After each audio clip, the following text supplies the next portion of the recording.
Olá pessoal, professor Bertoncello, tudo bem? Como é que vocês estão? Bom, hoje nós vamos falar de China, Estados Unidos, Europa e Brasil do ponto de vista macroeconômico. A China teve um crescimento do último trimestre de 0,4%. É um número muito estranho.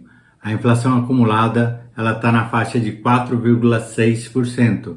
E a inflação de alimentos está disparando. Até onde se tem informação, a carne suína nesse ano subiu 26%.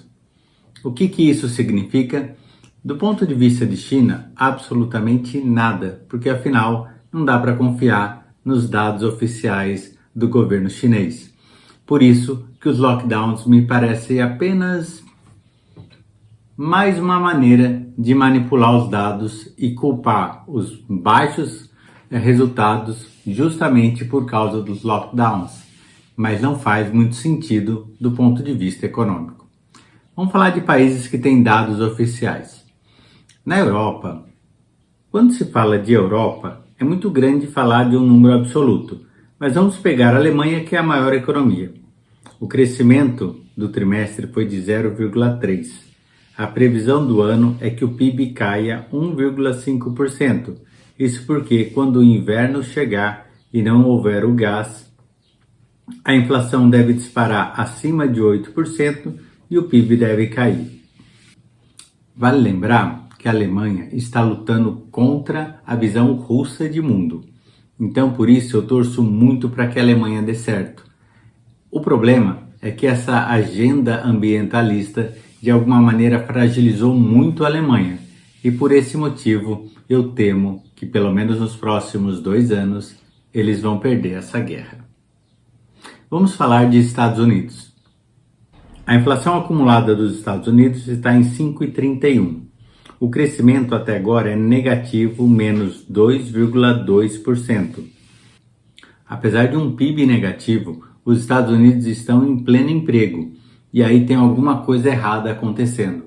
Ou a distribuição de cheques pelo correio passou dos limites e as pessoas não estão procurando emprego e como o governo não gera riqueza, o PIB está caindo, apesar das pessoas terem dinheiro na mão, ou simplesmente a gente vai ver uma grande virada nos próximos meses.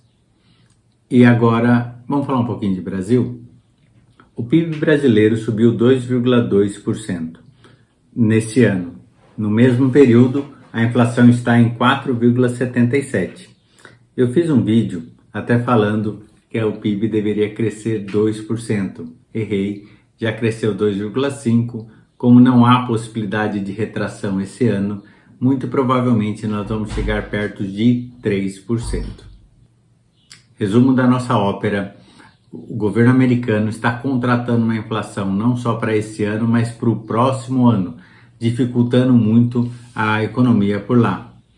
A China, China é China, não dá para confiar nos dados e aparentemente eles estão com um problema. Qual o tamanho desse problema? Ninguém sabe e talvez ninguém vai saber. A Europa está lutando do lado certo.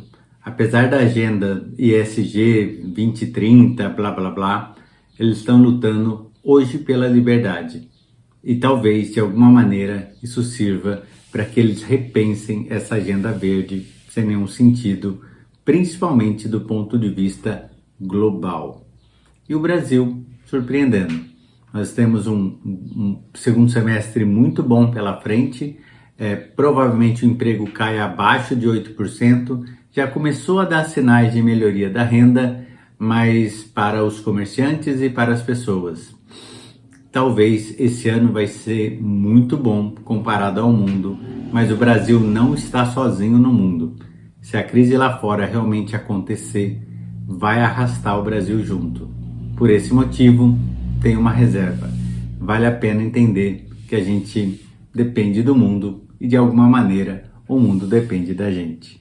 Mas falando só em Brasil, a gente está entrando na semana de 7 de setembro e eu fico muito feliz de entender que esse país já tem 200 anos de independência.